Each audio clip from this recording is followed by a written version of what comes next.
नमस्कार, मैं हूं पंकज कुमार और आज हेल्थ क्लास में बात करेंगे कि रिपोर्ट नेगेटिव मतलब आरटीपीसीआर और रैपिड एंटीजन टेस्ट नेगेटिव फिर भी कोरोना पॉजिटिव। जी हां, ऐसे मामले अब अलग अलग राज्यों से आ रहे हैं और जो एक्सपर्ट्स हैं, डॉक्टर्स हैं, उनकी चिंताएं बढ़ गई हैं।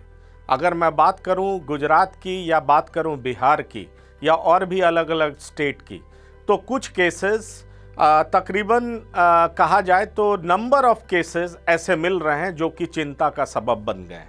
और मैं अभी अपने ग्राफिक्स के जरिए आपको ये बताने की कोशिश कर रहा हूँ कि आरटीपीसीआर और रैपिड एंटीजन टेस्ट, जो कि कोरोना के दो मुख्य टेस्ट बताए जाते हैं, और आरटीपीसीआर टेस्ट अल्टीमेट टेस्ट है जिसके द्वारा ये तय होता है कि कोरोना पॉजिटिव है, मतलब कोई व्यक्ति संक्रमित है या नहीं।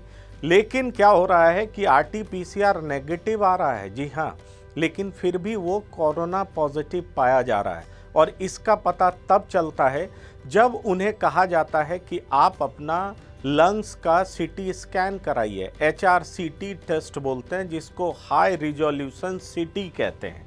और जब हाई रिजोल्यूशन सीटी में पता लगता है कि लंग्स कंप्रोमाइज्ड है, और ऐसा इसलिए हो रहा है क्योंकि कोरोना के बिहेवियर में कहा जा रहा है ये खतरनाक परिवर्तन है। जी हाँ, सिम्टम्स भी बदल रहे हैं। और अगर एक्सपर्ट की माने तो एक्सपर्ट ये कहते हैं कि वायरस के पैथोजेनिसिटी में बदलाव आया है। पहले ये होता था कि कोरोना के टेस्ट के बाद 2 से 3 दिन के बाद कहा जाता था कि लंग्स का सीटी स्कैन कराइए, लेकिन अब क्या हो रहा है कि संक्रमण के अर्ली स्टेजेस में ही कोरोना लंग्स पर आक्रमण करता है। जी हाँ, अब वो पहले ही फेफड़े पे आक्रमण करता है, जो मैं अपने स्लाइड के जरिए दिखाने की कोशिश कर रहा हूँ।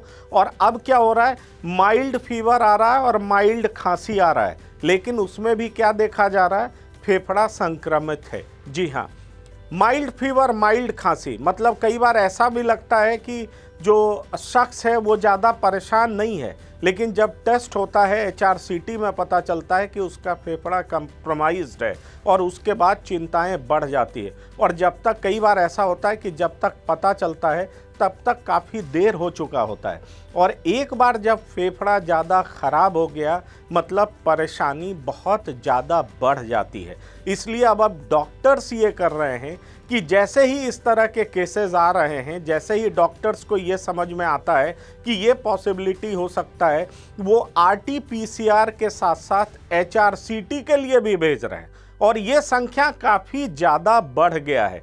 और मैं आपको बताऊं कि इस वजह से, कोरोना के बदलते इस रवैये से लोगों में बहुत ज़्यादा परेशानी बढ़ी है। कई ऐसे लोग भी मिल रहे हैं जिनमें उस तरह का सिम्टम्स नहीं है जो पहले सिम्टम्स हुआ करता था, केवल उनमें थकान ज़्यादा है, हल्की फुल्की बुखार है, बहुतों में हल्की फुल्की बुखार भी नहीं है, थकान ज़्यादा है। और बाद में जब दोनों टेस्ट होते हैं, RT-PCR नेगेटिव भी आ जाता है, लेकिन HRCT से पता चलता है कि थकान ज़्यादा क्यों है, क्योंकि फेफड़ा, लंग्स जो है वो कंप्रोमाइज्ड हो चुका है। और अगर मैं बड़ौदा की बात करूं तो वहां पर बाकायदा बड़ौदा म्यूनिसिपल कॉरपोरेशन ने ये आदेश दिया है इंश्योरेंस कंपनी को और TPA को, थर्ड पार्टी एडमिनिस्ट्रेटर को, कि अगर RT-PCR नेगेटिव भी आता है तो भी HRCT टेस्ट में अगर ये पॉजिटिव आ रहा है, मतलब लंग्स कंप्रोमाइज्ड है, तो उसको कोरोना माना जाना चाहिए।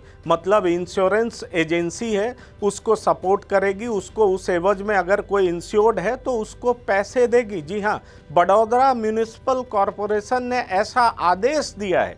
और अगर मैं बिहार में पटना की भी बात करूं तो पटना में भी ऐसे कई केसेस आ रहे हैं जहां पर व्यक्ति संक्रमित है, लेकिन संक्रमण का पता RT-PCR टेस्ट और रैपिड एंटीजन टेस्ट से पता नहीं चल पाता है। हाँ, एक चीज़ जो पहले और अब में ज़्यादा कॉमन दिखाई पड़ रहा है वो है थकान। और थकान ज़्यादा इसलिए होता है क्योंकि फेफड़ा कंप्रोमाइज्ड नज़र आता है। फेफड़े की जब जांच होती है HRCT, तो उससे पता चलता है कि व्यक्ति में कोरोना है और फिर कोरोना का इलाज किया जाता है। अगर डॉक्टर्स की माने तो डॉक्टर्स का कहना है कि अब बहुत बारीक तरीके से पेशेंट की जांच होती है, उनको जांचा और परखा जाता है और उसके बाद ये डिसाइड किया जाता है कि अगर थकान है, बाकी सिम्टम्स नहीं भी हैं, तो भी उनको HRCT के लिए जाना चाहिए। मैं आपको ये बता दूं कि जो डबल म्यूटेंट वाले वायरस हैं B1617, जिन्हें अब क्लासीफाई भी कर दिया गया है, महाराष्ट्र में ये बता भी दिया गया है कि 20% केसेस इसकी वजह से हैं।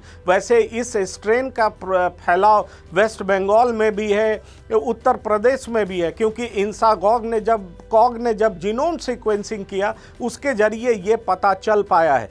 पर ये कितना ज़्यादा वायरुलेंट है या इसकी इन्फेक्टिविटी कितनी ज़्यादा है, इन्फेक्टिविटी तो निश्चित तौर पर ज़्यादा है, लेकिन वायरुलेंस का अभी भी पता नहीं चल पाया है। डॉक्टर प्रभात रंजन, जो कि पटना के नामचीन डॉक्टर हैं, उन्होंने भी ये साफ कहा कि कैसे बहुत इस तरह के मरीज उनके पास आ रहे हैं। बड़ौदा में कई ऐसे डॉक्टर्स हैं जिन्होंने अलग अलग अखबारों के जरिए ये कहा है कि अब जो भी पेशेंट इस तरह के आते हैं उन्हें रैपिड एंटीजन टेस्ट RT-PCR के साथ साथ वो लंग्स टेस्ट जो कि HRCT टेस्ट है, उसके स्कैन है, HRCT स्कैन के लिए भी वो भेजते हैं, ताकि पुख्ता तौर पर ये पता किया जा सके कि क्या उनका लंग्स कंप्रोमाइज भी है या नहीं। इसलिए ज़रूरी है कि इन तमाम चीज़ों पर ध्यान दें और कोरोना से बचें। धन्यवाद।